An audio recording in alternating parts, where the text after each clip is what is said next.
Welcome back to Growth Colony, Australia's B2B growth podcast. I'm Alex Hipwell with X-Growth, your co-host for this podcast, where you'll hear from B2B executives in sales and marketing roles on the newest and most effective strategies and tactics in the B2B space. Now, let's dive right into this episode. Hello, everyone, and welcome to another show. I'm Shahin Hoda with X-Growth, and today I'm talking with Kate Toon, founder of CopyCon and Recipe for SEO Success, about the future of B2B SEO and what should B2B marketers pay close attention when it comes to SEO in 2020 and beyond. On that note, let's dive in. Kate, thanks for joining us. Hello, it's lovely to be here. Thank you for having me. It's an absolute pleasure having you. Kate, for those who might not be familiar with you, can you give us a quick intro? Yeah, so I guess I'm an entrepreneur. I don't really like that term because it's associated with people lying on Porsches with lots of money. But I've got 3 different businesses. You mentioned a couple of them. Clever Copywriting School, where I teach copywriters how to have a successful and enjoyable business, and that enjoyable bit's important. And then the Recipe for SEO Success, which is a collection of courses, resources, a podcast of various bits. And that teaches business owners, e-commerce stores, marketeers how to grapple Google and, get more traffic and, more importantly, more conversions. And then my third business is my own membership. So I teach people digital marketing, how to use it to build, more successful businesses. Yeah, and you've done it yourself with 3 companies. We were just talking about it before I hit the record button about the number of launches that you had this year for your different products and courses that you're offering. So it's amazing. And we're talking about B2B marketing today and specifically SEO in that space. The first thing that I wanted to ask is, is there anything in particular different for B2B marketing or in the B2B space when it comes to SEO versus, other verticals, an e-commerce company that has thousands and thousands of pages versus a B2B? Are there any differences or not really? Well, I think the scale brings different challenges, especially from an SEO perspective. The way that you handle your SEO for a 10,000 product e-commerce store is a little bit different than a 20-page advertising agency website, But no, and I think that's an important change that's really happened. I've seen it over the last 10 years in terms of the way that you market to B2B customers and the way that you manage your SEO is closer and closer than as with consumers. So that, the language, I'm a copywriter at heart, and, this conversational tone, this kind of building relationships with your customers, this having a personal brand within the company. So at least somebody is a figurehead has become much more in vogue. And that in turn influences how you plan your keyword strategy, the kind of content you write, the kind of articles you're putting out there. It's changed. It's become much more familiar and less formal. And I think we see this most clearly on like a platform like LinkedIn. LinkedIn is really changing and some people aren't happy about it. They're like, keep that stuff on Facebook. And other people are like, no, because we don't just want to know this business by its, brand avatar. We want to know what goes on behind the scenes. That's interesting. That's genuine. That builds trust. And I think that's changing marketing as a whole and SEO. Yeah, and this is a big topic that we have again spoken before around building a personal brand for an organization, right? How is that related? Why is that important for SEO and for a brand in general? Because ultimately, it's always going to be easier to be found for who you are than what you do.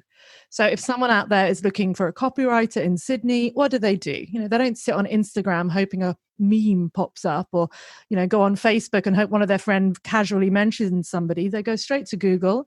They type in what they're looking for. If they can't find it, they add more and more terms. But what those terms are going to bring back is a collection of humans, copywriter Sydney into Google and see what you get. You get me at number 1. Yay. And I don't even do copywriting anymore. But what you also get is 10 of my top competitors. And that's not ideal because even if you wanted me, you're still going to see me in comparison with all these other people. And maybe you started off wanting me, but now, hey, they look pretty good. And off you go onto their website and I've lost you. Where if someone's typing in Kate Toon, copywriter, it doesn't bring back anybody else. And the goal of owning your own brand term is that you actually own the first page of the search engine results page or SERPs.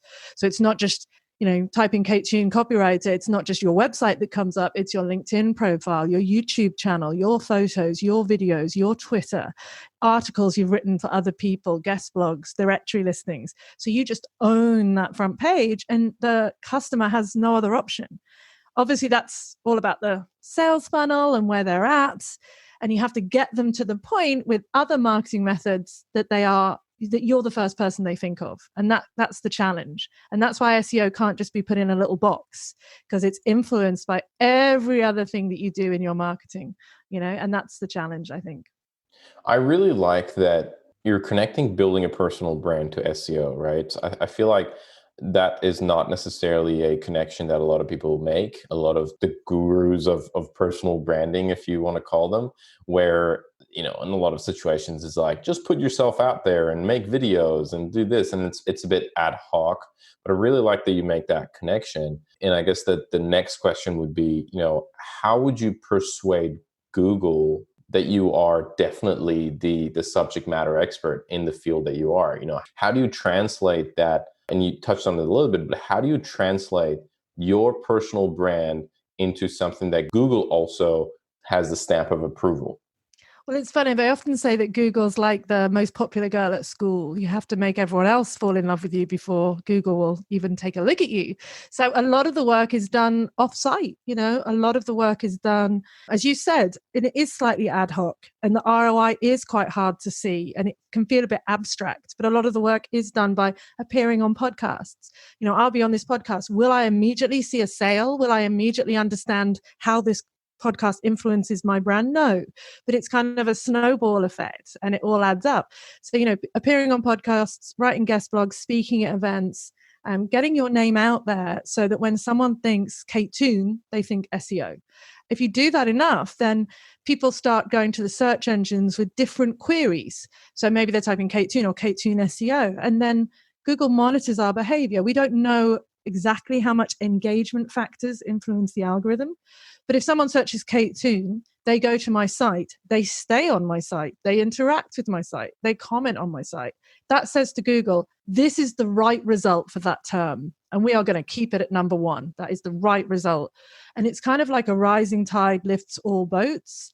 If you're doing well for one term, it has an influence on your other terms and obviously related brand terms. So people could be searching for the STEM word, Kate Toon, but what about Kate Toon SEO, Kate Toon podcast, Kate Toon copywriting?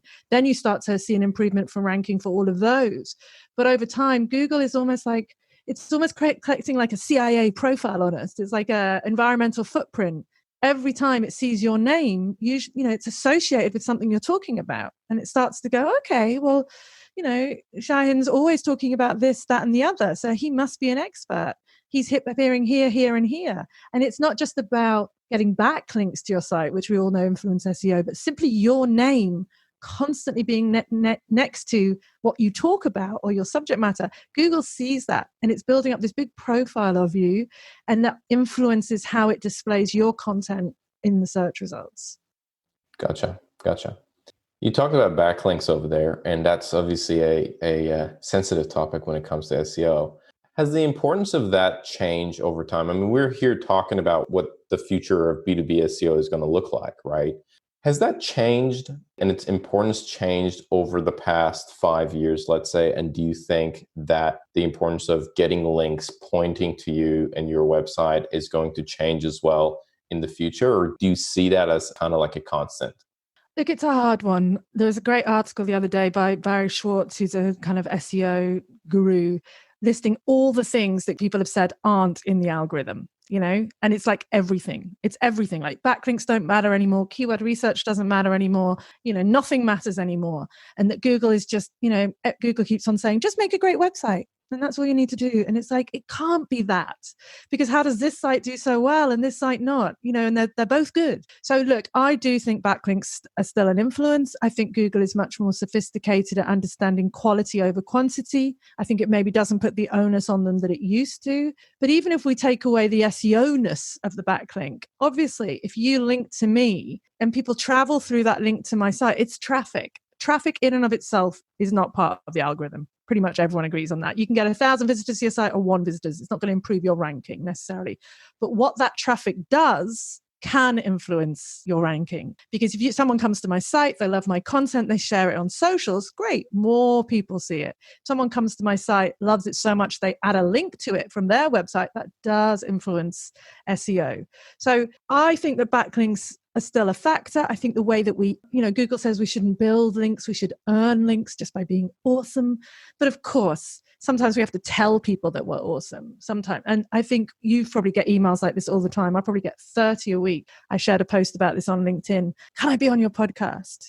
I juggle hamsters for a living and I really think I'd be great on your SEO podcast. It's like, what? But, that outreach, that desperation to be seen is still there because it has an influence, I think. So maybe it's not quite what it was 5 years ago. And I think you have to be much more sophisticated. And I think it's much more about building relationships than just getting a backlink from a directory or writing a rubbish guest blog. It's, the attitude that you take is the harder the link is to get, the better quality it is. You spend an hour with someone on their podcast, write a really great pitch, promote that on socials. That's a lot of work, but that link is going to be worth so much more to you than that free one you got off Yellow Pages, because anyone can get that, but not everyone can build that relationship with someone and get their audience and do all that stuff. Hey, it's Alex from Xgrowth. I just wanted to take a moment to tell you about the Growth Colony Slack channel. Do you ever find yourself stuck with a B2B problem? Need a second opinion on your next campaign?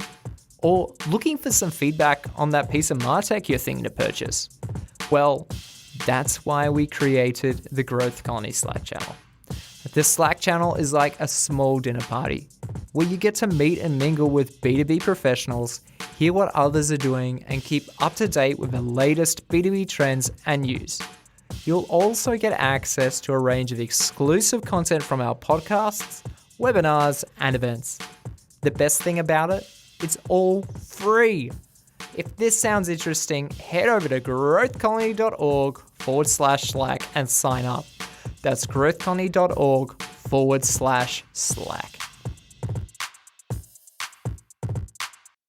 Right, gotcha. And relationships is a massive, massive component of this, right? This is, I know, again, this is something that you truly believe in, where you basically say that SEO is a relationship game. Is that correct? Yeah, I mean, I've got this whole notion of good karma SEO that you give and then you get back in return, So like, for example, when I'm a podcast guest, I'm a good guest. I help the podcast person with the notes and then I will share the bejesus out of it because I understand the effort that goes into producing just 1 hour of podcast content. And then, another nice thing I do is when someone is a supplier to me, I will take time out of my day. I have an hour a week in my diary where I will literally write testimonials and make videos for people saying how great they are so that they can have that content on their site. And it's a nice thing to do and it gives back. But obviously, what does someone do when you give them a testimonial? Put it on their site with your name and backlink to you and give you a backlink. I consciously get involved in a lot of charities and donate and give. And we don't talk about that, but there's a positive benefit to that, and just scratching each other's back. And a big thing for naive, I think, SEO and business owners is when they're trying to kind of do, I guess, influencer marketing, they do it in such a false way, that cheesy outreach email. I know you've never listened to an episode of my podcast. I know I know it. You know it. Whereas if you take time and go, this is someone I enjoy, I'm going to comment on their stuff on LinkedIn, I'm going to share them, I'm going to promote them, even though there's no benefit to me. And you may do that for a long time. And then when you are ready to reach out for them to kind of get your back scratched back, they know who you are and they remember you.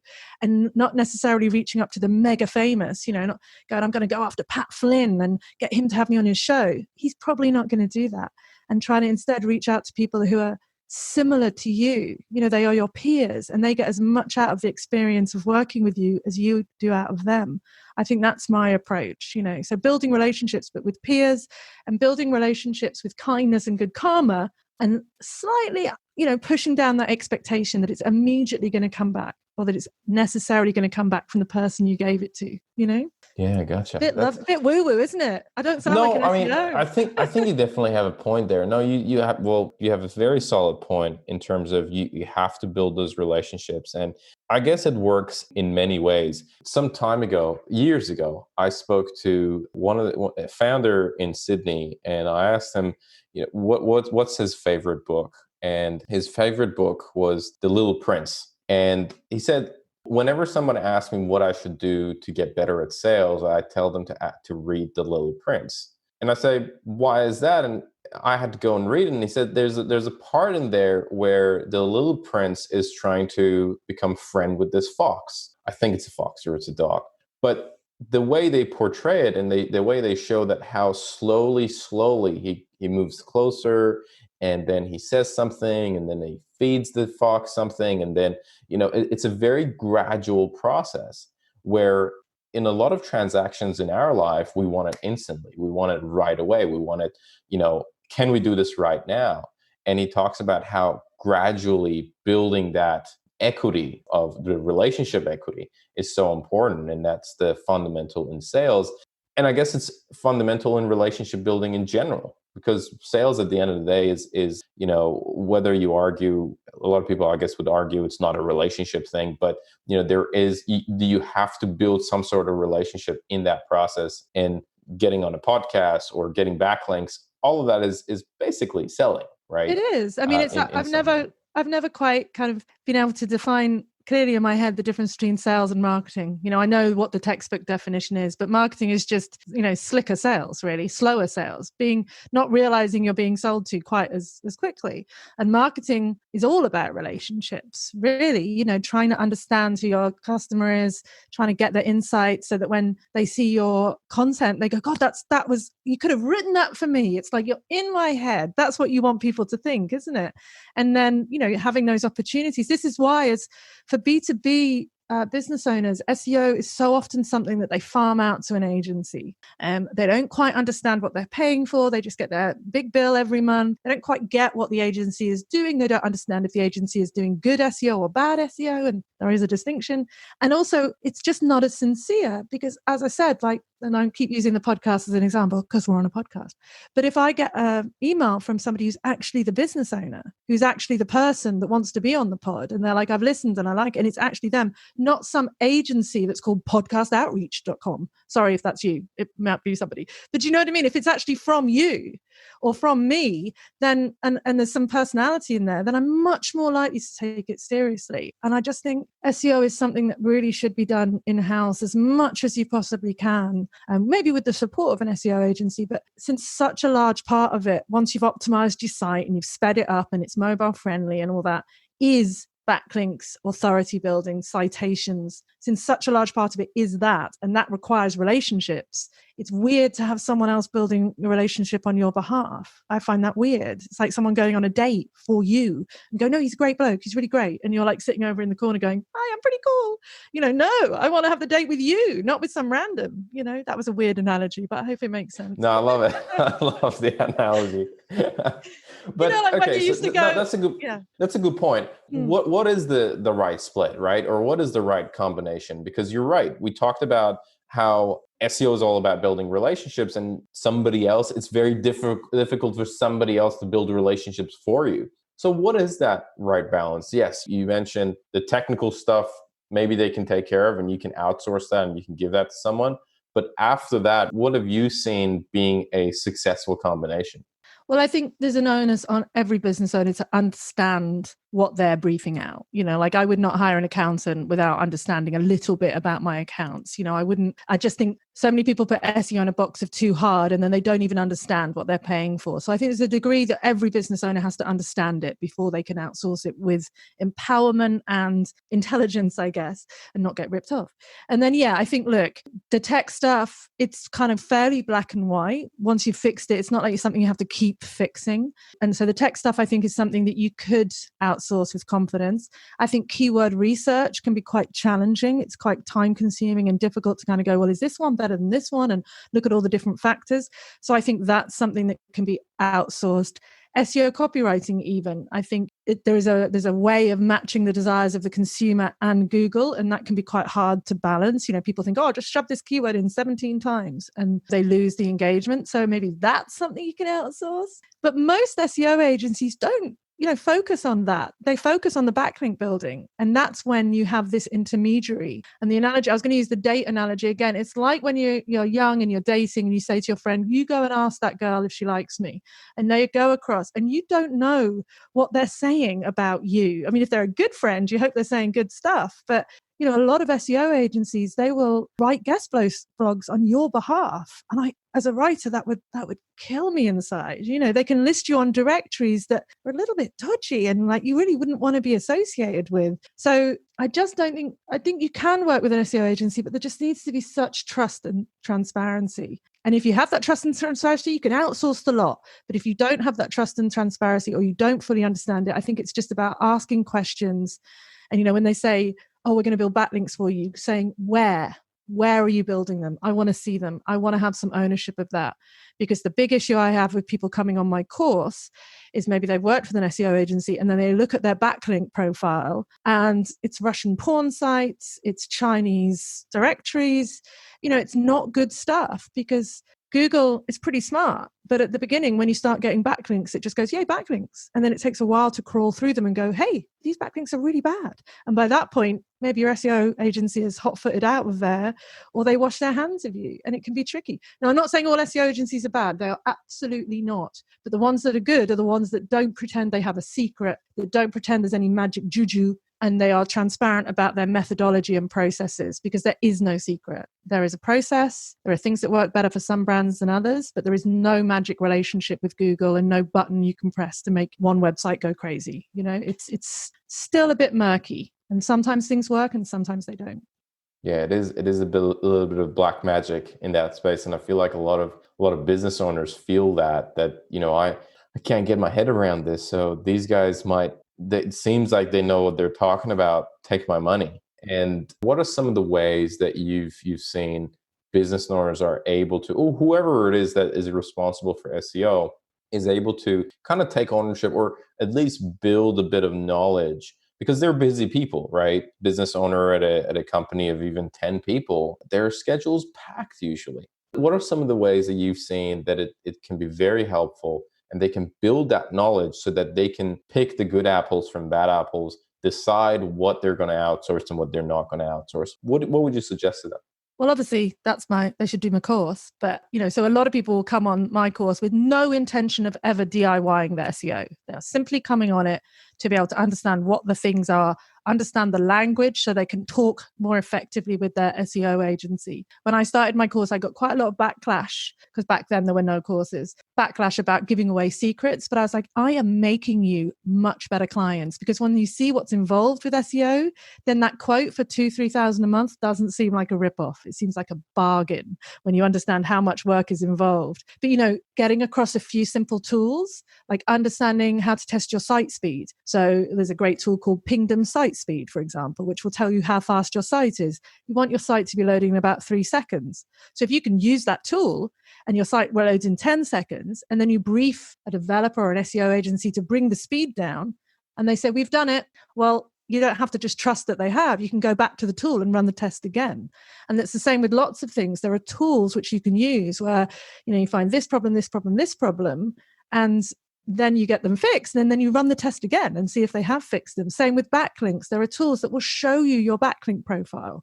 So you can see if there's a Russian porn site in there, and you can go, hey, hang on, it's great that you got me 20 links this month, but 7 of them look really dodgy. And having that ownership, like I'd say the 2 most important things in business these days are getting your finances sorted, maybe people next, but then the next thing, your website is your biggest business asset. Why would you give your baby to somebody without understanding what they're going to do? So getting across the language, understanding the terminology, which isn't that hard. I've had seniors on my course. I've had people who don't even know what a browser is do my course. Everyone can access it, can find it accessible. Maybe not to the level of an extreme expert SEO, but you don't necessarily need that. Most businesses aren't operating at that level of SEO. Most sites just need some simple fixes, and then they're working better. But yeah, understanding the language, knowing a few tools, and being able to detect the BS, I think is important. Because we know people are great at selling, and you go into their office and they've got bean bags and they give you nice coffee and, it looks great. There's charts going up, and it's being able to see through that and ask them, well, how are you going to do that? What are your tactics? And if, I think that's important. And understanding that. No, that's really good.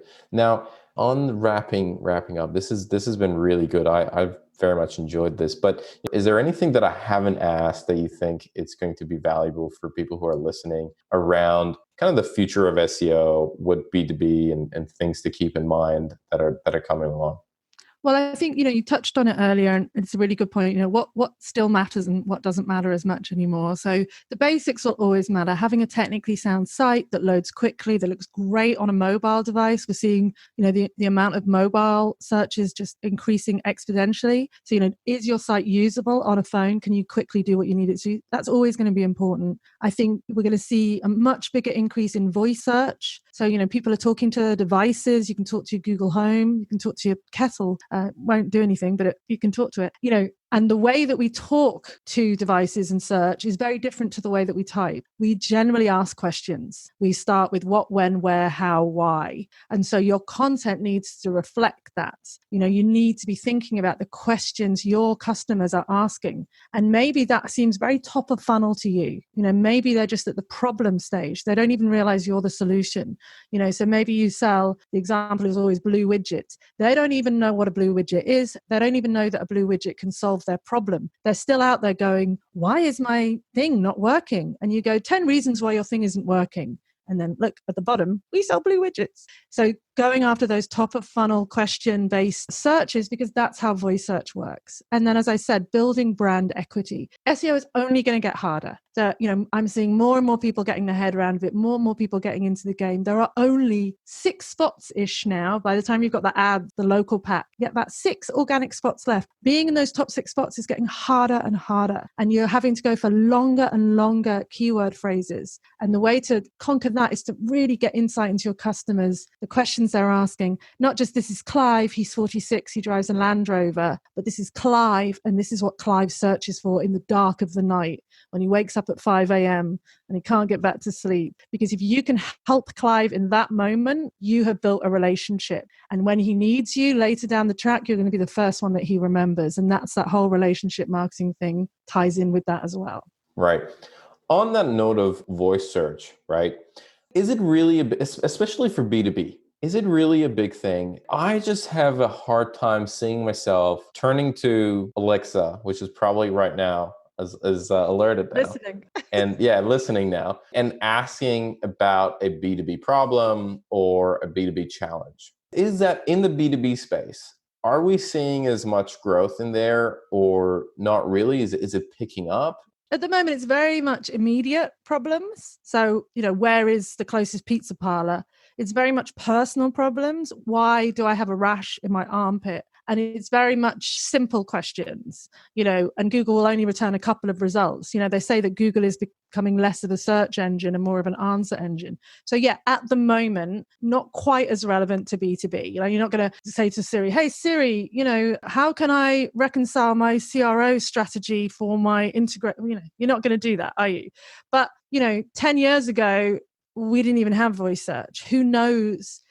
This generation, my son doesn't type very much into Google at all. He asks everything via Google because it's quicker for him. So we have to think about the future audiences who, using a keyboard is going to maybe become a thing of the past. We're just going to think thoughts and it's going to display on the screen. So I don't think it's something we all need to panic about. Nothing with Google. Google, although it seems like it changes all the time, is vaguely glacial in the way that it changes. So mobile friendliness was such a big thing. Everyone was got to be mobile friendly, but it's still rolling out. It's still happening. Security, it took a couple of years for security to really become a thing. And voice search, I just think it's something to start investigating and just talk to your Google. You can do this after the show. Talk to your Google and say, hey, who is Shahin Hoda? Who is he? And see what results come back. Who is Kate Toon? Who is the best copywriter in Sydney? That's the one I always do at events. And it's mortifying because I'm always terrified that it won't answer me in the correct way. It's going to say Bob Smith. So far, it's been good. But just play with that. see what results come back from voice search and understand that that's where it's going. Keyboards, I mean, they're so antiquated, so be ahead of the game, I guess. Yep. Gotcha. That makes sense.